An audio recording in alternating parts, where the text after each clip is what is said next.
Welcome to A Lunch with Biggie, a podcast about small business and creatives sharing their stories and inspiring you. My guest today created a brand based on your inner child, inspired to keep your imagination and creativity fresh. As time went on, they found out that their true flow was to be influenced by the positive vibes and created under the sun, on the sand, and on the chill blue waters of the Sunshine State. Please welcome the creator and owner of Little Box Guy, Nick Ortiz. What's up, buddy? How you been? Chilling, man. How you doing? I'm doing good, man. Doing good. So obviously, first question every single time, what is your go-to or favorite sandwich? Dude, I make this. It's funny because I've been thinking about this a lot, and there's this one sandwich I make on, it's my go-to. And it's like, since I have a plant-based diet, I do, I love tofu. Yep. So I make this, it's like a grilled cheese sandwich. Okay. Vegan cheese. But I fry the tofu first. And then when it's fried, then I make the sandwich. I just add it to the inside of the sandwich. So it gives a different texture. Exactly. I love it, dude. That sounds good. Yeah. That sounds good. What kind of bread do you use? Wheat. Okay. Wheat bread. I like it. Very nice. Very nice. So, okay. So obviously I know quite a bit about you. So how did you come up with Little Box Guy 10 years ago when the idea came into your mind? How did it come about? Tell people a little bit about it.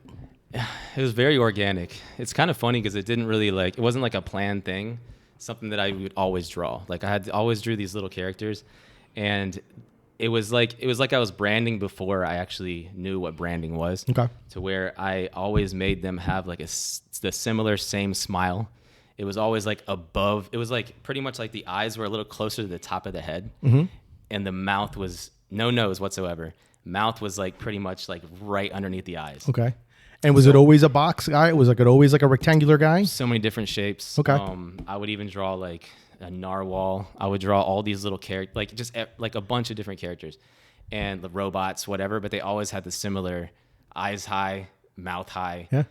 And it's just one of those things where it just kept on. I just kept with it. It was like I said, I was branding something that I didn't even know really what I was doing, but eventually it turned into something really big. At what point, so then when you started that, was it when you're like, hey, I think this little guy that I'm creating, I want to create and do clothing? What was the kind of the spark to be like, oh, I think I want to put this on, prints or clothing or anything? Well, it's kind of weird because I remember the actual spark I remember happening specifically one point when I walked into, I think it was a Hot Topic, and I saw this one brand that I'd never heard of, and I saw they had buttons and just accessories in a bag, and it was branded their name, and I was like, I've never heard of that brand. How come they're selling in this store? I was like, and then it just right away I was like, I can do that, and I just wanted to do it. Yeah. But when it came to the clothing, I had already tried doing a clothing brand before that didn't end up working. It was very short-lived. And I kept on, what I was doing with my little dudes was I was branding my online portfolio, because whenever I was getting out of UCF, I pretty much knew that I needed to have a good online portfolio. Yeah. So I took, since I had just learned how to use Adobe Photoshop and Illustrator and stuff like that, I was already practicing by putting in these little characters that I had been drawing for so long. I had been putting them onto as vector images. So I started branding my online portfolio, and as I was going, I started realizing that these guys are just super cool, you know. And then I started getting people telling me that they were cool whenever I was going into the professional world, and they would see my online portfolio. Yeah. They're like, what is, start asking questions out of curiosity. They're like, what are these little dudes that you have all around your screen? And at that point, when a couple people told me that, and they were like, you should do something with this, then it turned into, they planted a seed in my head. Yeah. No, I love that. And I love the fact that you were like, hey, I really want to do this. So talk a little bit, because the way that brand started, so with Little Box Guy kind of originally was more parodies, homage to you kind of did everything from homage to your favorite cartoons, TV shows, superheroes, and it was doing really well. Yeah. And that's kind of how I met you. But then you made this whole kind of there was this transition to kind of a Flow Fresh style, beach style, Florida lifestyle.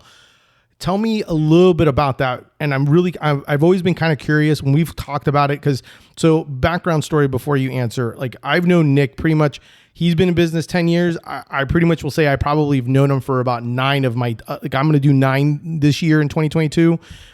So I pretty much have known him almost the entire time, probably. I think that's one of the things that we kind of had like a kinship, a family, of the fact that we're both kind of growing. And there's just so many things that he's done and accomplished based on this question. And it's amazing to me. And that's one of the things that one of the reasons why I wanted to chat with him was because I've always wanted to figure out how he went from making this little character and then going and kind of pivoting and using the same kind of style, fun cartoonish style of, but also kind of highlighting living in the Sunshine State and that whole Florida vibe thing. So what is it? What was the pivot point, or what made you be able to consider, say, you know what? I love Little Box Guy, but I'm going to pivot and make it part of my Little Box Guy world, more of like the Flow Fresh Florida type style. Well, I can pretty much pinpoint. So there was this one, I was doing like you said, the parodies. Like we were doing the parodies, so it would be like a Wolverine as the shape of Little Box Guy with stuff like that. And I remember I was selling art prints in that style, and then I was also selling kind of like a positive message to like just people can put up on their wall, look at every single day, just like little cool little messages they can keep on checking out. Yeah. But then at one point, I got into this one store. It was over at Universal City Walk, and the Pick store.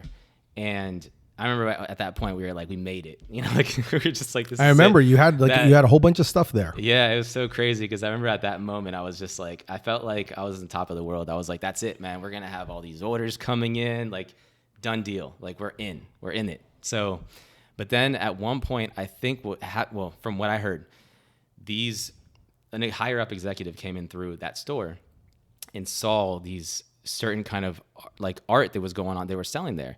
And whenever he saw it, he had pretty much realized that a lot of people were putting some of the characters of, let's say like Hermione was like, or something like that, but kind of like wearing something that she would not normally wear, and they were selling it in the store on Universal Studios area. So he just pretty much told them, take everything out of this place. And when it comes down to like anything that has anything to do with the characters that we correct, they're trademark exactly. characters. Yeah. So mine didn't have anything to do with that, but then they ended up taking all my stuff out. Started that side of it. So it was just like the positive message stuff, and for some reason it just didn't really translate in that store as much as I thought it was gonna do. So little by little, like little hits like that happened to where I was like, man, like this isn't working the way that I thought it was gonna work. It was fun, and it was like a good feel for me to like spread the message and everything. But then whenever I would do events at the same thing, like I wasn't always so, when you go to an event and you're just kind of like, okay, well, I have expectations of how much money I want to make or how much this and that. I mean, we all go through it. Yep. So I wasn't meeting my expectations. Okay. So I knew that it was something that I was like, I got to pivot, at some point.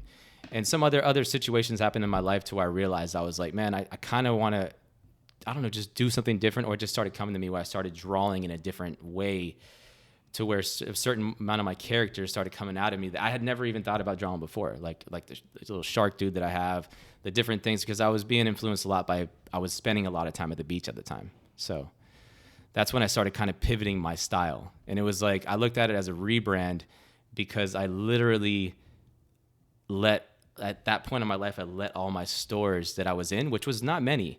It was very much the local scene. I pretty much didn't really take care of them the way I should have. And it started being a thing to where I just kind of lost my sight on what I was doing. Yeah. And then I realized that I wanted to revamp it a little bit and do a rebrand. So that's when everything started kind of moving towards the newer style that I had. And that style, I will say that once you hit that style, you pretty much you literally hit the ground running. It was insane. Yeah, like I mean, I and that was one of the big things that I found. It was almost like I remember I remember even telling you, I'm like, hey dude, you found your secret sauce. Like I remember telling you this. I'm like, you found your secret sauce. I was like, you were definitely not scared to pivot. You went like all in on it. You're like, this is what I'm gonna do. And it's obviously been very, very effective and efficient for you. I'm kind of curious on, and that's one of the things that I've kind of really I admire about what you've done is like there's always been a hustle and there's never been really a fear of like rejection in that sense, because you've kind of gone in and you're like, okay, well, this is now what my brand's going to be. And then you literally started hitting surf shops, like anything that you knew that would hit your mark, you basically went that route and started hitting up on them. So I always like to ask the question, especially one for me, because I'm actually trying to do more wholesale ideas, but I also think I also want to be able to tell people about it. How do you approach these businesses and create that opportunity to start doing wholesale or start doing work with them? And then also, I'll also ask if you can kind of go into detail of how the heck do you manage all of them? Because you guys are in a lot of stores. Yeah. Well, at first, to go back to whenever I did the rebrand, it was like to where we had only really messed with one sticker or so, like a couple different sticker designs. And my brother was always like, dude, we got to get in the sticker game. And he had been saying it for so long. And I always thought it was funny because I can hear it in my head. And he just always said, dude, the sticker game. Like out of nowhere, he would just even text me sticker game. And I'd be like, all right, let's do some stickers. So it literally ended up being a thing to where I ended up starting with about 4 or 5 stickers. And I put them in a store over at Market on South. Like I had already had a relationship with them, and I had already sold my art prints in there before. So I went and I approached them, and I was like, "Hey, can I start selling stuff again over here?" Because I had already let all my stuff go. Like I said, I was rebranding. So when I put the stickers in there, I had left already because I went to go do a trip to go see my sister, and it was a open-ended, pretty much like a restart. Yeah. So I literally went to go see my sister, and I was like, I'm just going to go over there. I bought a one-way ticket, and from there, I was going to go travel. I was like, I'm going to go travel. But while I was there, this is what happened. When I was there, I had the idea. My brother kept on sticker game. So I was like, all right, cool. What I'm going to do, I'm going to order these stickers. Can you put them in the stores for me? Then he's like, sure, I'll put them over there. So whenever we put them in there, I had the plan to go over to Arizona on a bus, and then from there go and just kind of like backpack go all the way up, because I used to live in Arizona. I was going to start there, and I was going to go to up California, just like not hitchhiking, but kind of like, bus to bus, just keep on going up. And my destination was going to be Vancouver. And all of a sudden, my brother tells me, he's like, hey man, the stickers sold out. Like, he's like, all the stickers we put in these stores, because I think it was a couple, like 2 or 3 stores we put them in. He's like, they're all gone. He's like, they need more. So I was like, all right, well, I'm going to order some more. So we did it again, and then they sold quick again. So I was like, all right, scratch that. Like, it was a gut feeling. I always go with my gut when it comes to stuff. And when it came down to it, it was just like, you know what? I was like 2 weeks in to my, chill time with my sister. And then I told her, I was like, hey, I'm going to look for a flight. I'm going back home. I got to grind. Like, I couldn't see myself getting in the mode of just going and traveling and just doing nothing, or not nothing, but exploring. To me, it was more like, I got to do this. This is working. The opportunity's calling me. I got to go. Exactly. It was like just like knocking hard on the door, and I was like, I got to go. I can't do this. Scratch the idea. I'll do that some other day. So then I went back home, and just it's ever since then, everything has completely just. It's been so organic. It just keeps on moving. When it comes to the approaching about. To answer the question. No, and I appreciate the backstory, because it's kind of cool, the fact that you felt it, like almost like you felt it in your bones type of thing. You're like, I needed to do this for sure. So yeah, give me the answer, and how do you approach all these stores? I feel like I had to tell you the sticker story, because that's my go-to intro to per store. So what I did was even just from the start. I remember like approaching the surf shops by just coming in with this big box of stickers. And I'm literally like, hey, do you guys sell stickers here? And of course, at the beginning, they're thinking like, oh yeah, let me show you our assortment of stickers. We're going to sell you some stickers. No. It's like, I'm selling stickers. Check them out. That's pretty much what I do. It's that easy. It's literally just going in, approaching. asking them if they would be cool with selling the stickers. They either the buyer's there or he's not or she's not, or but you always, like, when it comes down to it, you're building a relationship from the start. So all the employees at the store are going to be they're part of the whole thing. So you want them to fall in love with your stickers. They want or not just sticker, your brand. Yeah. They want them to fall in love with your brand and actually give you the thumbs up themselves. It's pretty. That's how I see it. Do you usually go? So I'll give you a scenario. So I'm assuming scenario A is buyers there. You just go and you're like, you have that conversation. You have like your pricing sheet already and all that stuff, and you say, here's the stickers. If they're not there, do you just go the game? Do you go the game of like, here's my business card, here's some stickers, and maybe give them leave some of the stickers there, and kind of go that route? Is that something that you do, or how does that? Because usually they're like, oh, sorry, the buyer's not here, and then you gotta like, oh, okay, and then like obviously you're in different locations, so it's not like one of those things where if you're taking a specific trip to go to this location, to the store. That's where my brain's going. I know I'm going very minute, but I'm kind of curious. No, like, I mean, I've done it to where one time I took a road trip for 2 weeks all the way down to the Keys. So I mean, when it comes to like that time, it was literally just show up. Like, you never know who's going to be there. Yeah. I mean, but if you don't take the chance, like, how are you going to know? Correct. So it's either you could be cautious and be like, oh, I'm going to save some time or some money, whatever you want to look at it as, by calling ahead of time and being like, when is your buyer going to be in? That's always a good approach too. Yeah. So you're not wasting that time. But like, at the end of the day, like, you just never know. Like, sometimes you're just at the beach or wherever you may be going, and you just think like, because that's happened to me. Like, one of my biggest accounts was literally just walking in, give it a shot, and then it turns into something, because so many times it's happened where the buyer's not there. Yeah. And like I said, on the 2 week road trip that I did, it was like that. Like, even some places would literally be like, hey, we usually don't take walk-ins, but it's all about, you never know. Like, they might just be like, hey, we see the passion you have. We see all your enthusiasm, like, they case by case. So sometimes you get lucky and they're like, yeah, show me what you got. And most of the time, no, I don't have a catalog, lookbook, nothing like that. I literally have samples or everything. So do you leave some stickers and you're like, here's some stickers? Oh, yeah. And then just here's some stickers, here's my number, give me a call if you guys or whatever. For sure. That way they can do it. I mean, that's kind of how I would look at it, as being able to do it. But the thing is most of the time, even if you do that, a lot of the times they don't call you back. They don't email you, but they love your stuff. So you're the one who has to be persistent. Yep. Like, you're the one who has to be like, all right, well, I'm going to call them, I'm going to email them, or I'm going to show up again, whether it's from here to the Keys. Yeah. Like, if there's certain stores that you really want to get into, how are you going to know unless you just go and show face? For sure. And then so basically you kind of went like, I'm going to get inside the door doing stickers. Yep. But then as you started doing stickers and you're like, oh, well, you like my brand. Well, guess what? Like, these stickers now also are shirts, because that's kind of also how you evolved. You started doing like stickers, then it started being enamel pins. Then obviously I'm assuming you started listening to customers, and then you're like, well, we need a hat and we need this. And then all of a sudden, then you started creating more product. Is that kind of how it evolved? Or is that always like, you're always like, well, let me at least kind of get in this way. And then, or as you saw it progress, you're like, I'm going to start adding more things, more elements to it. No, yeah, it was always the plan. So I'm pretty sure we had shirts right along. Like, they were always there, like shirts. So I didn't know this, but whenever I first started designing t-shirts, I thought designing t-shirts was going to be the same thing as designing a website, because that's like my background was websites.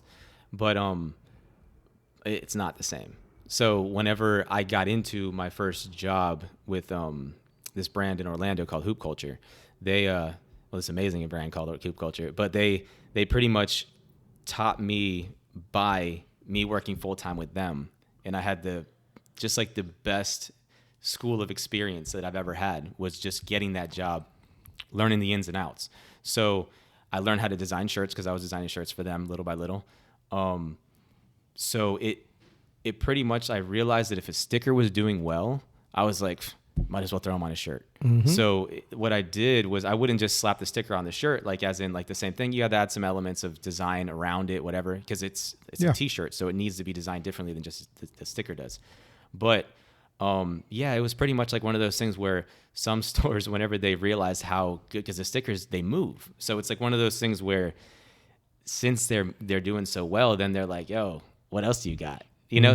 So it was a consistent, like, me being prepared. Yeah. for that question, being like, all right, I already got a catalog for you, you know, like, and then I would be able to show them the shirts that I have, the hats that I have, the hoodies, the, you know, all of it, like enamel pins. Yep. I used to have like necklaces, you know, like you just being prepared is like the best thing you could possibly do, because else you're going to scramble and be like, oh yeah, just let me do something for you really quick.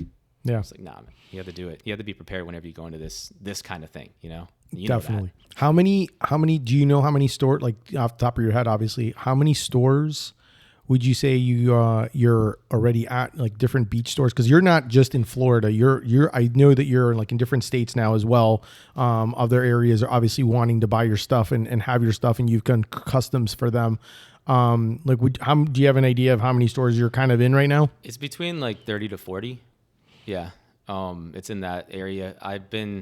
It's cool because I've been talking to a lot of stores about getting into it this spring. So I haven't really added those stores up because I know that they're a part of it, but definitely between 30 and 40. That's awesome. And yeah, like at Colorado, like I just got a store over there. And then also Michigan, which was surf shop in Michigan, was pretty amazing to get into. They've been awesome. Consistently ordering. Are those for like the ones in like those areas? Are they coming to you, or are you basically now going the game of like, I'm just searching and I'm just reaching out to all these places and following and doing all that? A little bit of both. Yeah. So like, let's say like the one in Michigan was word of mouth. So they came down for a surf expo a little over a year ago, and one of my guys that I sell at, one of the shops that I sell at over in St. Pete area, they had mentioned, oh, you got to check this new brand out that we've been selling, because we've been selling out of their stickers. Yeah. So it turned into, they reached out to me, and then they asked me about some custom designs. I made a little Bigfoot design for them because they said it's huge up there. Yep. And then ever since then, the Bigfoot's been like one of my best sellers. Yeah. And it's a great sticker. It's a great design.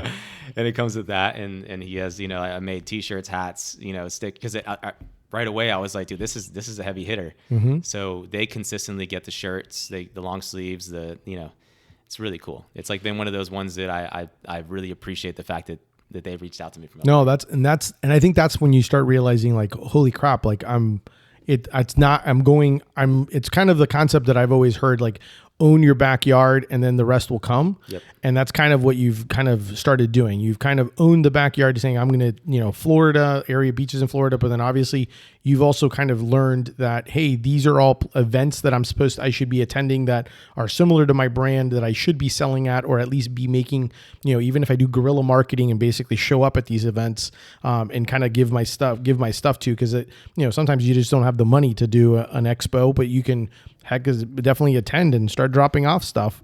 Yeah. So there's always different ways that you can kind of handle that, which I think is kind of something that I've always admired that you do, because you just don't stop. And that's something that that's awesome to be able to see.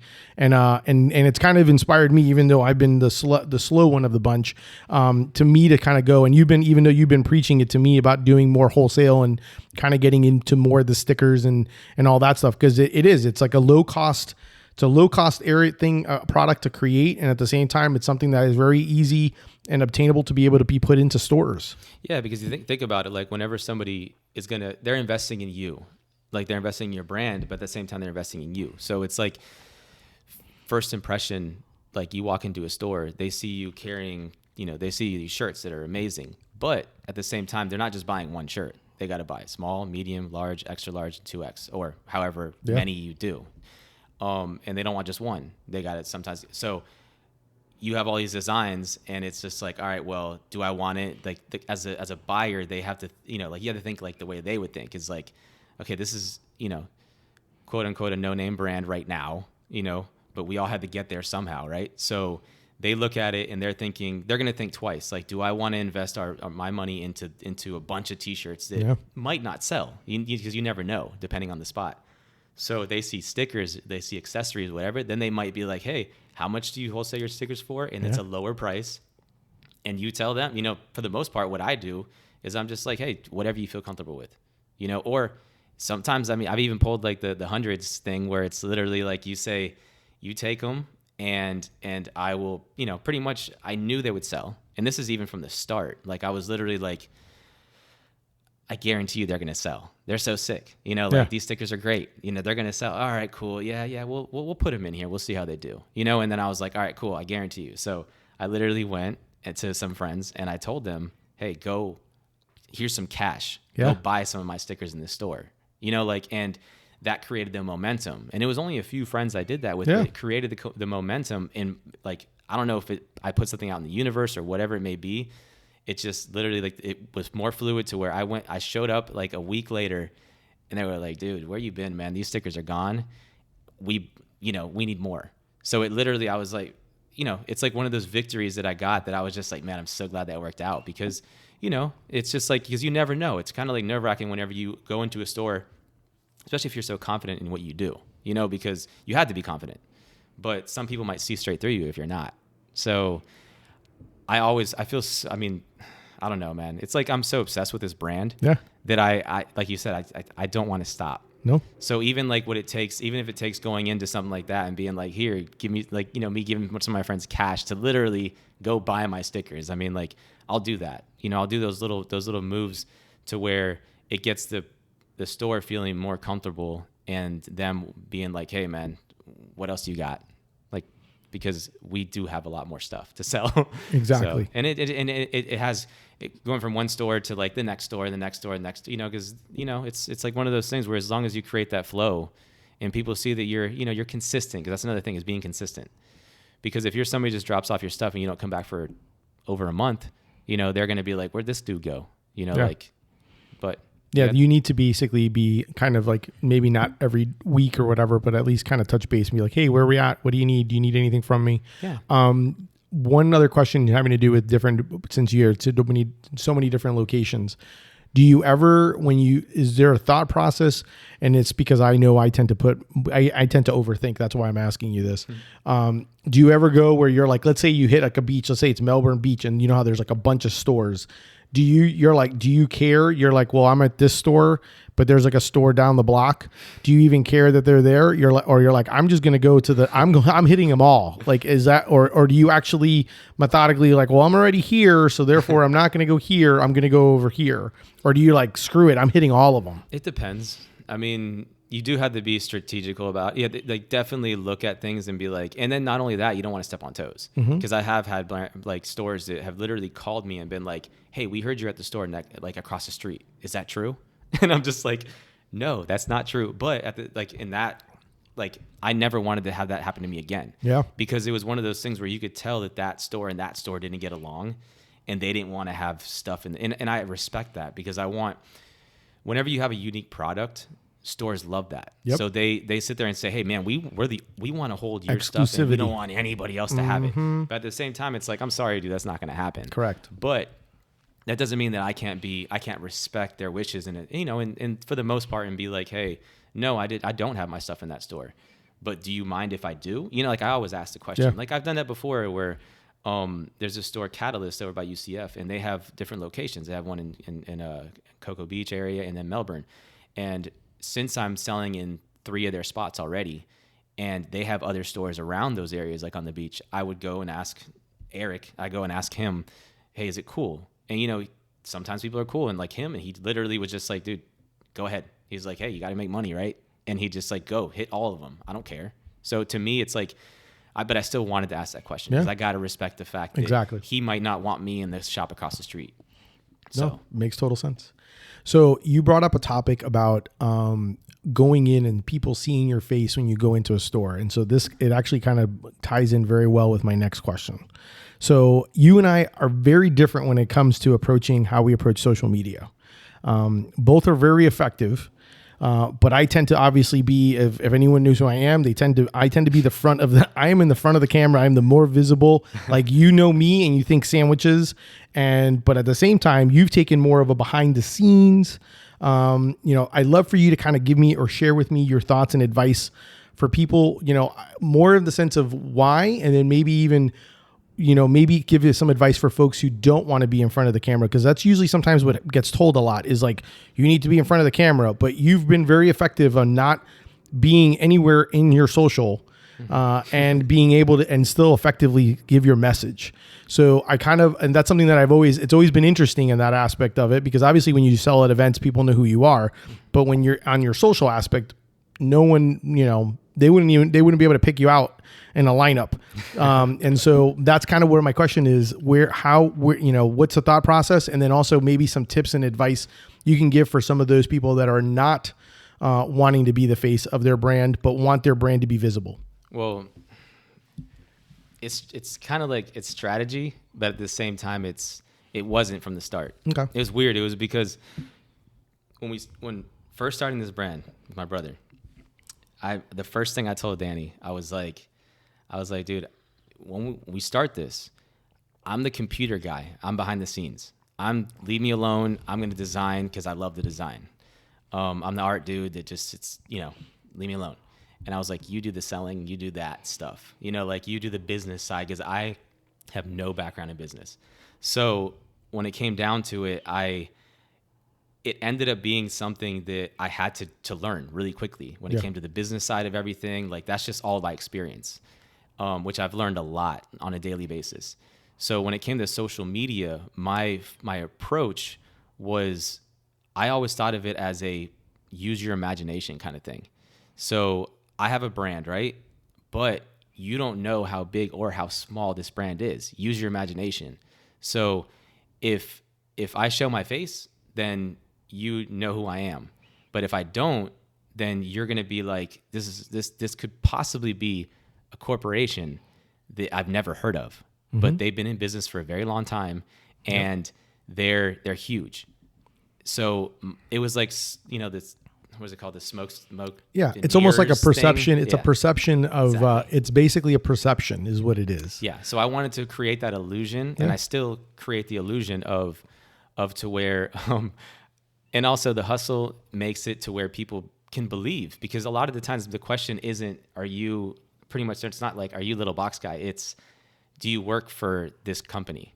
Like whenever we're doing events, it's literally people come up to me and be like, oh, do you work for Little Box Guy? And I'm like, yeah, we're employees. So at the end of the day, it's like I want to create that illusion and that, use your imagination kind of thing, to where people just see it and they're like, it has to be a corporate, like this has to be, so many employees deep, so it was more of like a strategical thing, but at the same time it wasn't, because like I said, I just wanted to be the guy behind the computer. Yeah. No, I think it's great. And that's one of the things that I've always enjoyed seeing, because it's like our brands, even though obviously when people go to an event, and usually we'll sell and we'll be near each other, and I can see, obviously that's one of the key elements. I think when you're selling at an event, they get to see the passion, and that's kind of one of the things that they get. Same thing when you're going and selling to a buyer or to a store, the same concept. But it's always interesting because obviously I'm pretty obvious that it's me, and that's okay. No, and that's definitely the case. Yeah, because I look at it and I'm just like, okay, well, there's other big brands that same thing. Correct. Like they're huge, but they have their the owner is their guy. The owner is front and center of the thing, and that's one of the things, and that's one of the reasons why I wanted to bring it up, because it definitely showcases that you don't have to. I've heard numerous times of that whole aspect of it, and I even tell folks, like, even if you're introverted, like, yes, get on camera and do stuff, but like you don't have, like, there's ways around it, and that's kind of one of the things that I wanted to kind of showcase when it came to you, because you do a really good job with that, and the fact that you're right, it is an illusion of, you don't know, is this what am I? It's just, like Ocean Pacific, you know what I mean? Like, it's one of those where you're like, what? It's just a big national brand. Yeah. Is kind of what you've created. And that's like the thing that I always wanted to do. I wanted people to, I want people to actually be like, this brand came out of nowhere. Yeah. Like I want them to walk into a store and see my displays and like my, because I have branded displays now with my stickers on them, and when I have like a clothing rack that's branded and everything, I want them to walk in and be like, to just see it and think, this is huge. Yeah. How come I've never heard of this? Yeah. So they're getting introduced to it. First impression, they're thinking right away, like, big time. And that's the whole perception I want to give, because I'm already, in my mind, I'm already there. Like, in my mind, it's already a huge thing to where it's worldwide. It's, a whole bunch of employees deep. Yeah, you're like And sponsoring surf competitions is in your mind. exactly. Yep. Like to me, it's like I'm already like one of the big dogs. You know, like I see that and I literally meditate on it and I visualize it on a daily basis.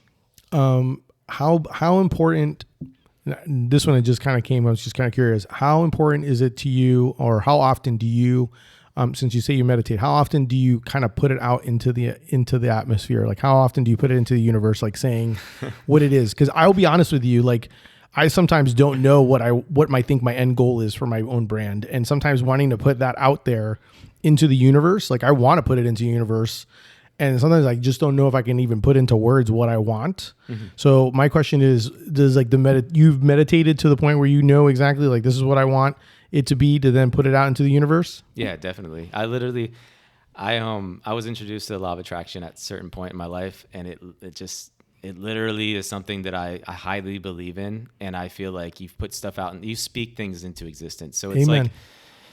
like if you want something, whether it's huge, like, you know, because we never know, it could be something that's just like so far away from where you're at the moment, but all you need to do is just put that. It's like planting seeds, you know, like you have to plant those seeds out into the universe. Some plants may not grow, but at least if you're constantly, like your question to me, it's daily. Like yeah. I do meditation every morning, 10 to 15 minute meditation. But before I go into my meditation, I have like pretty much like a mobile, like a bunch of, like a stack of papers that I have that have different sayings on them. I have, like different destinations of where I want to travel or where I've already been to where it just like brings back the memories and wanting to go back to there again. There's like these, like, so I literally have these things that I say in my mind or out loud to where I have these goals, and I place them out on the bed in front of me before I go into my visualization meditation, 10 to 15 minutes. And I also have a set of note cards that I carry in my back pocket all the time, to where instead of, whenever you get that, waiting at the post office to send out your stuff or wherever you may be where you have that little bit of downtime, instead of me scrolling through like social media or something like that, I'll literally pull out my stack of cards in my back pocket and I read my goals.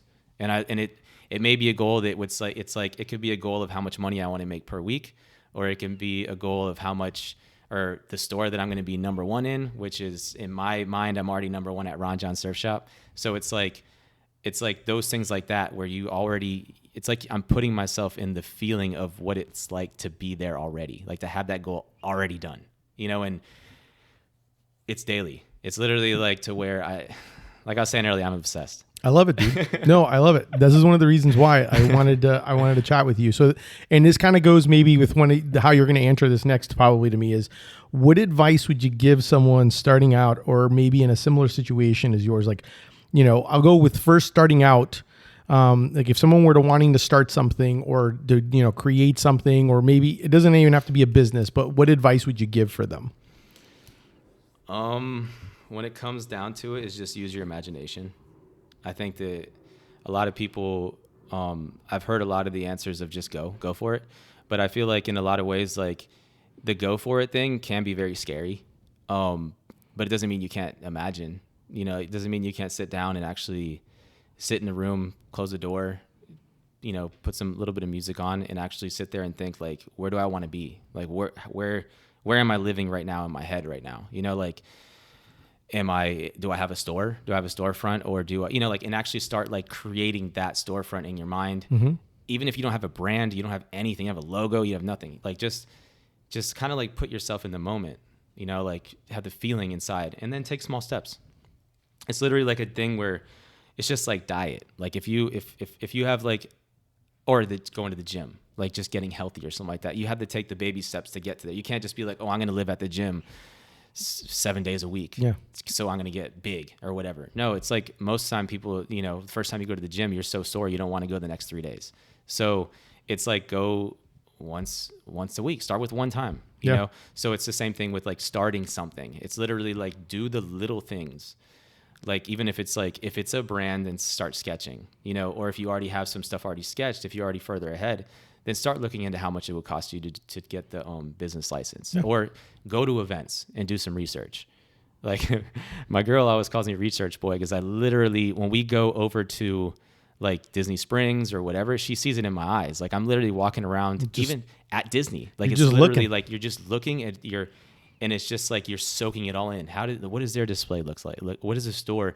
How come they have this over there? Or the positioning of stuff in their store or custom sales racks and, like stuff like that. Like little things that you could be doing already to put yourself in that imagination and that feeling of already having what you want or where you want to be.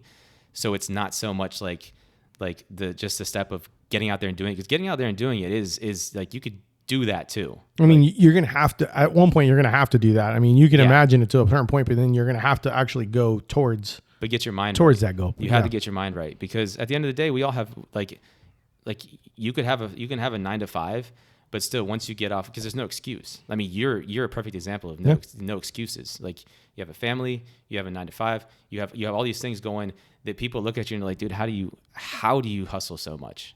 Like, where do you get the energy for it? And I think the key I think is exactly what you said though, is like the thought process, working towards it every day. Like that was the one thing that I tell anyone is like, there should be no excuses. You should be able to spend at least, even if it's 30 minutes and say, hey, every day, 30 minutes I'm going to spend towards my goal of what I'm trying to do or what I'm trying to do. Whether it's exactly what you said, research this, find this, make yourself a list of what you need to get done. But there's always something to be able to work towards the goal. And there's, think and work at the same time. Try to make it, I use now for me, like I walk a lot. And when I walk, I use it as a great time to it's just me with music and just me being able to think. Yep. And a lot of times it's me just doing a lot of like, Siri message and just put it in notes or whatever, or I'm texting or trying to think of things, because your brain kind of goes, and we just sometimes just need that time to actually just kind of what you said, kind of get in a room and just kind of let your brain just kind of, there's a lot of thoughts in there. You just kind of sometimes you just got to silence it and kind of listen to it for a bit. Yeah. Because at the end of the day, we do a lot of autopilot. So it's literally like, if you're driving somewhere, like if I go here to the store, like for the most part, it's either you got the music cranked or you just don't even realize the journey you just had from from point A to point B. So within that time period, just give yourself that time period to, like, one thing that I do is I think like different parts of my body, because I mean, our body is our vehicle. So it's like one of those things where it's such an amazing thing to where even like your health means so much, because if we were to get sick or anything happens to us, especially if you're like, let's say for instance, you had to go do something, run to the store, but you can't because you're sick, or, especially now with COVID, it's like you have to make sure that you're in the best health that you could possibly be in. But like these things they just run for us, like our bodies just run. They run and they run and run. Sometimes we don't give ourselves that time to actually like be grateful for these things that we just kind of take advantage of it sometimes. But yeah, just having that in mind too. It's just like you need to get your mind right, get all those things in the right place to where making those moves isn't so scary. I love it. How can people find you and support you and do some shopping and check out Little Box Guy? You won't see Nick, but you'll see definitely Little Box Guy and all his wonderful world. Well, we have the website. It's littleboxguy.com.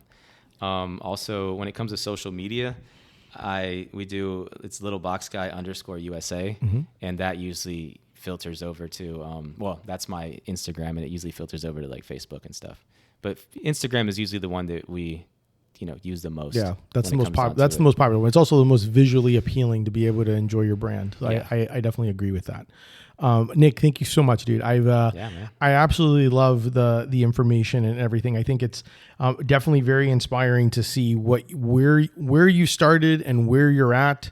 And I absolutely love like everything from the fact that you've created displays and all those things. And you're always, the other great thing about it is you're always been very helpful to help whenever I needed a question, whether it's design. Like there's a bunch of shirts that you'll see that his name's on there when you go shopping on my website. You'll see like That's My Jam, the Spidey bread, the bunch of stickers. He's done quite a bit for me as well, just because he's a super talented artist. So I really appreciate it, man. Yeah, no problem, man. Anytime. I mean, we got to look out for each other. So For sure, dude. No You're, problem with that. you're definitely part of my tribe. I'll tell you that for sure. Well, that's our show for today. Thank you so much for Nick Ortiz for having lunch with me. Definitely make sure to check out Little Box Guy online, as well as also your favorite local surf shops up and down the Florida coastline.